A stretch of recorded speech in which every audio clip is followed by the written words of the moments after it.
Studio 54 turned the all-inclusive, music-led ethos of the downtown club scene on its head, selling exclusivity to the privileged few. For those without the keys to the city, the more they were turned away, the more they wanted to come.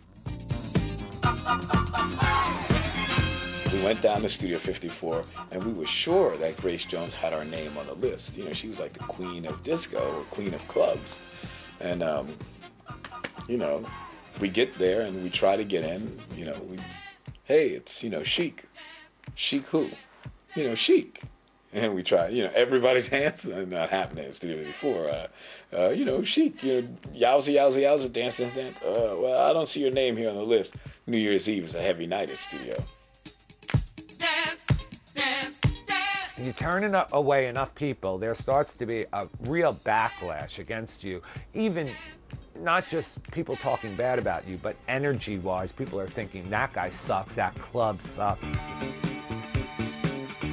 And like the good, you know, ex-revolutionary and former Black Panther that I was, the first thing I thought of was writing a protest song. So I started jamming on this groove. And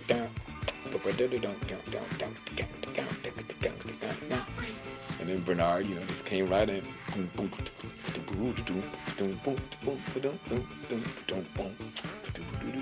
And we start grooving. And then so, I don't know what made me do it, and I just went, fuck off, because it was just right. Nobody black or anybody I knew were able to get into Studio 54.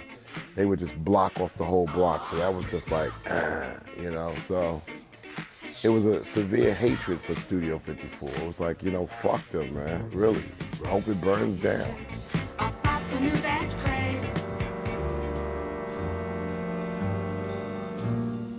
For millions of New Yorkers not fortunate enough to belong to the city's elite, the glamour of Studio 54 and the bohemian atmosphere of CBGB were a far cry from the reality of the streets. New York City in the middle of the 70s was a rough-looking place. You talked about there was corruption inside government, there was a problem with fiscal spending, and there was always a distrust of the mayorship around that time. So you had services in New York City that were limited, and the first areas that felt that the limited services were the areas where Black and Hispanic people were living. Thus, you know, Uptown, Brooklyn, and the Bronx were having a rough time at it and kind of like dipped into the realm of being slums.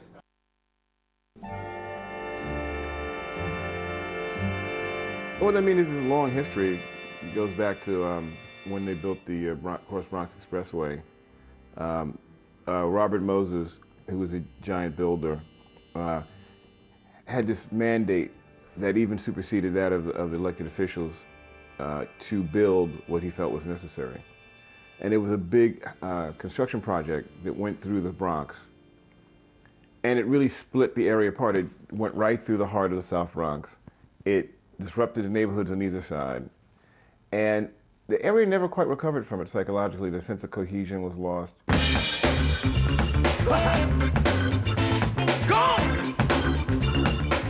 The South Bronx resembled a war zone. Buildings that hadn't been demolished were torched by insurance-scamming landlords desperate to get out, and a citywide blackout in '77 served only to enhance the atmosphere of lawlessness.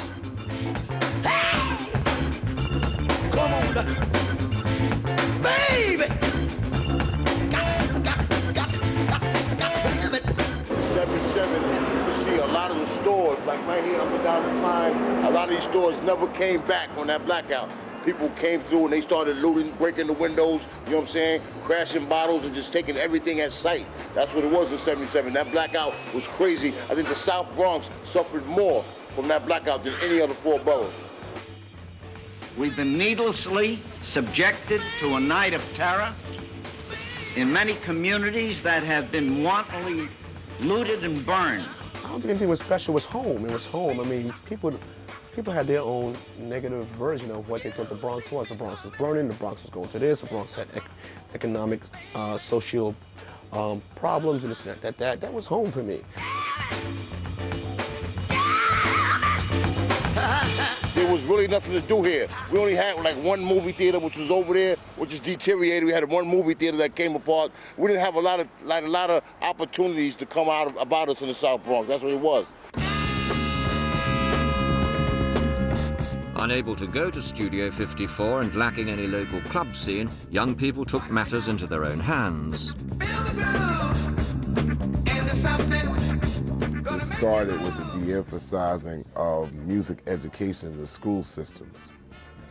And since so many things were taken away from the community sort of like culturally compensated for that with the creation of making something out of things that just happen to be around. Old turntables, old record collections, hooking systems up into street poles for wiring, making art out of a wall and a spray can that happened to be left to the side, being able to dance on some cardboard.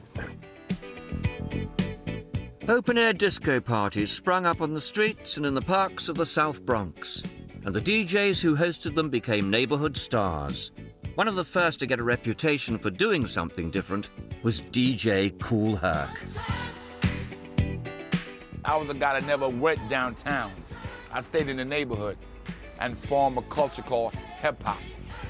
I was the guy that didn't follow with the rest of the people. Well, basically, Kool Herc was the guy who got 2 turntables and a system, came out in a big park, and he rocked the park, you know what I'm saying?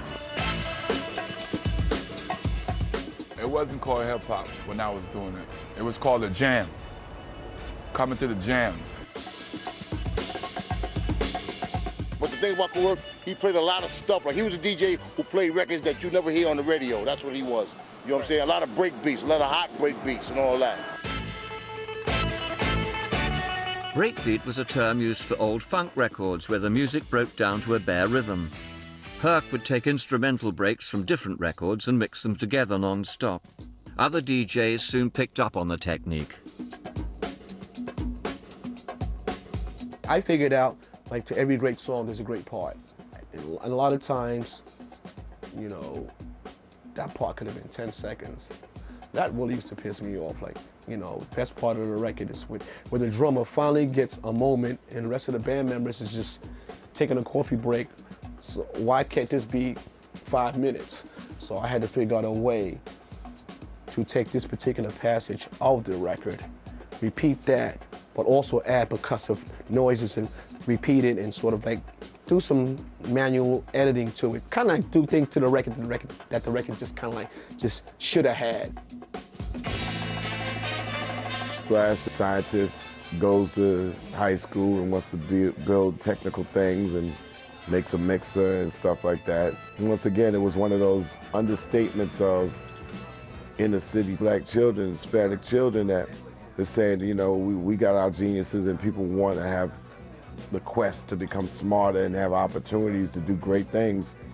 And the city was basically saying, no, nigga, you're not going to be anything more than just a, you know, a little slum creature.